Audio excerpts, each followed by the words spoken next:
बहुत वाद बद आज अंत घटी आज कालिया सामंतर करिडोर जो प्रचेषा जनवरी 17 तारिख निर्धारित होता आज श्री जगन्नाथ श्री पाद तले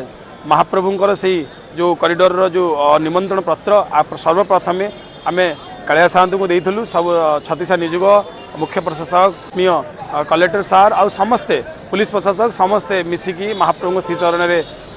निमंत्रण पत्र देलु आउ एति कामना कलु एत बड़ ऐतिह्य करिडोर केमी भले भले पूजापाठ हो सारा संसार लोक आसतु सारा सृष्टि लोक आसतु जय जगन्नाथ जगन्नाथ जय जयकार हो यही कामना आउ लोकों स्वार्थ को लेकिन कालिया सामंत श्रीचरण में निमंत्रण पत्र महाप्रभु को देलु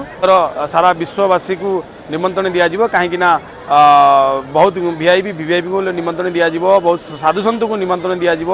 बहुत लोकों को भी निमंत्रण दिज्व तेणुक आगु ये करिडोर कौन कौन भक्तों का सुविधा रही निहाती भाव में संपूर्ण वीडियो करिया आम सहित एमती जोड़ी रुहतु।